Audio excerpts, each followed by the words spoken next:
¿Cómo están mis amados hermanos? Dios les bendiga grandemente.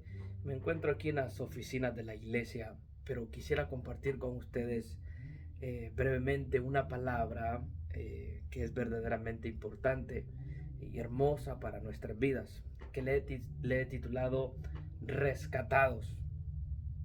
Cuando vamos a la carta que el apóstol Pablo escribe a los filipenses, allá en el capítulo 2, versículos del 5 al 11, nosotros nos encontramos con uno de los pasajes más hermosos que hay en la Biblia, un pasaje que describe la actitud de Cristo, de que siendo Dios, Él tomó forma de hombre para vivir la vida de obediencia que tú y yo no podemos vivir, y para luego morir en una cruz, comprando así nuestra libertad. Déjame leer contigo este pasaje de Filipenses 2, versículos del 5 en adelante.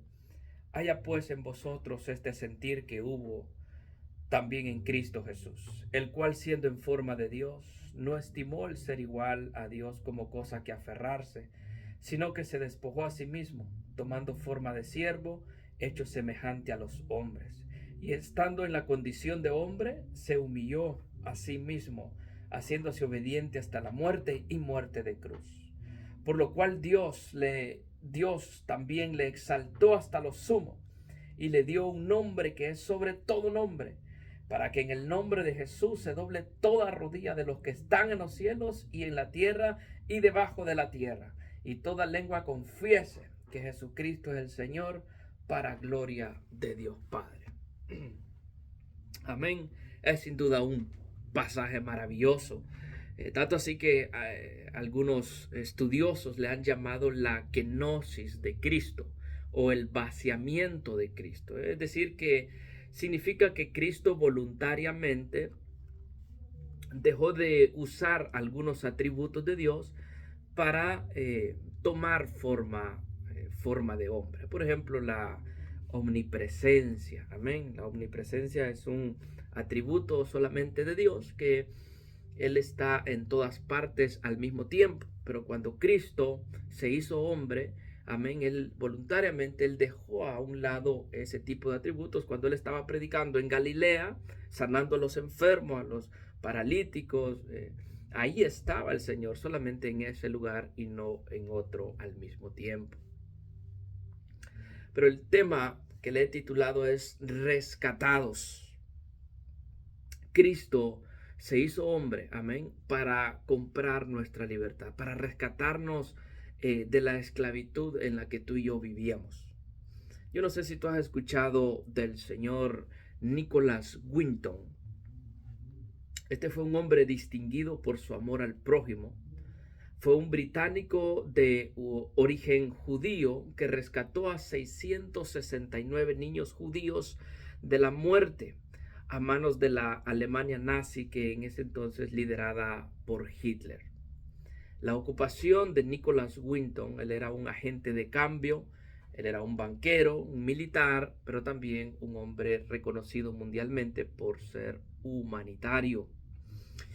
En diciembre de 1938, tenía él previsto pasar unos días de vacaciones esquiando en Suiza, cuando recibió una llamada telefónica de su amigo Martin Blake, en la que éste le pedía que cancelara todos los planes que tuviera para esos días y se dirigiera a Praga.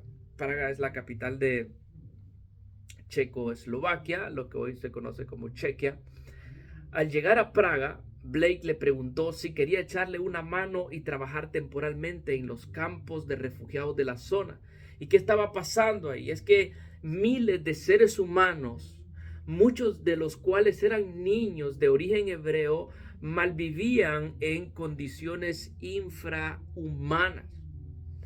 La visión del drama le marcó profundamente al señor Winton. Así que inmediatamente él decidió montar ahí una oficina improvisada en la habitación del hotel en la que se hospedaba, y comenzó a elaborar un plan para sacar del país a tantos niños judíos a tantos niños judíos como fuera posible para llevarlos a otros países y rescatar así sus vidas. Hacia el final de sus días, los historiadores lograron reunir en un salón grande al señor Winton y a cientos de personas a su alrededor, tanto hombres como mujeres. Y en esa reunión, el director del programa de este evento hizo una pregunta. ¿Hay alguien quien le deba la vida al señor Winton? Todos, entre lágrimas, comenzaron a ponerse de pie y uno por uno se le acercaba agradeciéndole la vida. Todas estas personas eran aquellos niños que el señor Winton había rescatado. Después de esto fueron llamados los niños de Winton. Pero mi amado hermano, lo que te quiero decir es de que nosotros estábamos bajo condiciones similares a las de estos niños. Estábamos sin esperanza, estábamos bajo el dominio de Satanás, destinados a un castigo eterno, pero Cristo nos rescató. Él se despojó de su gloria para venir y tomar forma de siervo. Se hizo semejante a los hombres y estando en la condición de hombre, se humilló a sí mismo, haciéndose obediente hasta la muerte y muerte de cruz. Él es Cristo Jesús. Por eso el Padre lo exaltó hasta lo sumo, hasta lo más alto, hasta lo máximo, y le dio un nombre que es sobre todo nombre, para que en el nombre de Jesús se doble toda rodilla de los que están en los cielos, en la tierra y debajo de la tierra, y que toda lengua confiese que Jesucristo es el Señor, para gloria de Dios Padre. Ahora, si tú y yo echamos un vistazo al Evangelio de Mateo, nos damos cuenta de que él nos habla de este hombre de origen judío. Un ángel del Señor le dijo a José, y llamará su nombre Jesús, porque él salvará a su pueblo de sus pecados. Él nació en la ciudad de Belén, de Judea. Por eso dice la escritura ahí en Mateo capítulo 2, versículo 1, y tú, Belén, Mateo capítulo 2, versículo 26, dice, y tú, Belén, de la tierra de Judá, no eres la más pequeña entre los príncipes de Judá, porque de ti saldrá un guiador. Otras versiones dice un rey. De ti saldrá un guiador que apacentará a mi pueblo Israel. Él vivió en Nazaret de Galilea. Por eso sería llamado Nazareno. Juan el Bautista habló de él diciendo, él es mucho más poderoso que yo. Juan el Bautista dijo de él, él les bautizará con Espíritu Santo y fuego. Juan el Bautista dijo, él viene listo para separar el trigo de la paja. Cuando fue bautizado por Juan en el río Jordán, los cielos fueron abiertos y vio al Espíritu de Dios que venía en forma de paloma y se puso sobre él. Y en ese momento hubo una voz de los cielos que decía, este es mi Hijo amado, de quien tengo complacencia. Después de eso, él se fue a vivir al país o más bien a la ciudad de Capernaum, al país de Galilea. Y fue ahí donde él llamó a sus primeros discípulos también, que eran originarios de esta zona costera. Hablo de Andrés, de Pedro, de Jacobo y de Juan. Fue ahí en Galilea, en Capernaum, donde el Señor empezó a predicar, arrepentidos y convertidos, porque el reino de Dios está cerca. Amén. Cambien de actitud y dejen sus pecados, porque el reino de Dios está cerca. Recorrió todo el país de Galilea, dice la palabra. dice la palabra, recorrió todo el país de Galilea, enseñando en templos locales, predicando las buenas nuevas del reino de Dios, sanó toda clase de enfermedades y dolencias del pueblo, tal y como lo había dicho el profeta Isaías. Amén, que Él llevó todas nuestras dolencias y que por sus llagas nosotros hemos sido curados. Su fama se extendió, dice Mateo 4:24, que su fama se extendió por todo el país de Siria y le trajeron enfermos con muchas clases de males y dolencias, espíritus malos, hombres lunáticos, mancos, cojos. Pero lo maravilloso es que Jesús los sanó a todos. Es impresionante que mucha gente le seguía de Galilea, de Judea, de Decápolis, de Jerusalén, incluso gente del otro lado del río, allá también por Perea. Pero escucha, ¿hay alguien que le deba la vida al Señor Jesucristo? Este rey es diferente a todos los que vinieron antes de él y después de él.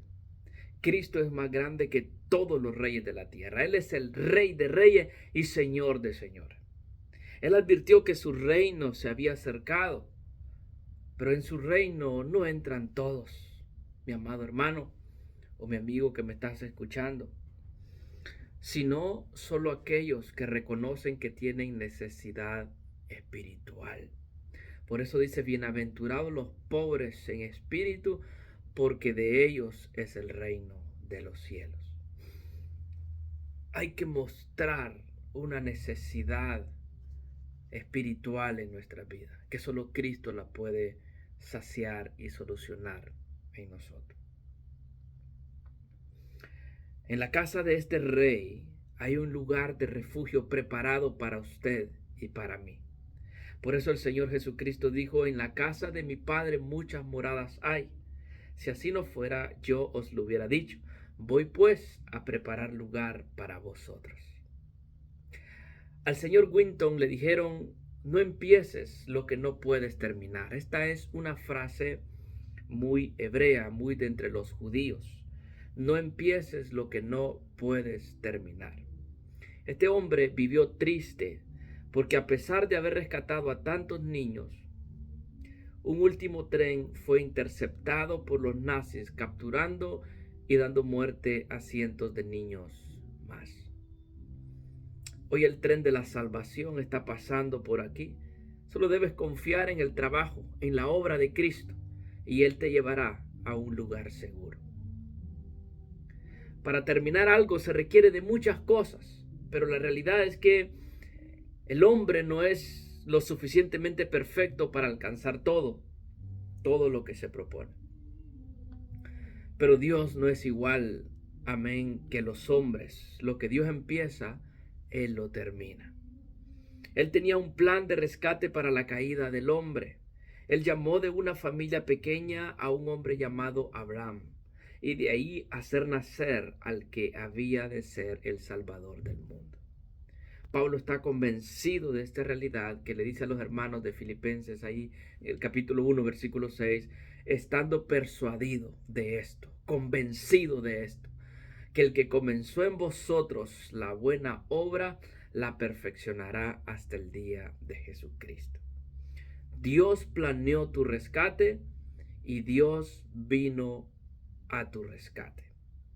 Cuando estemos ante su presencia se nos preguntará, ¿hay alguien que le deba la vida a Cristo? ¿Qué dirás tú? Que Dios te bendiga grandemente. Es una breve reflexión de la palabra del Señor que quería compartir contigo. Bendiciones, nos vemos en la próxima.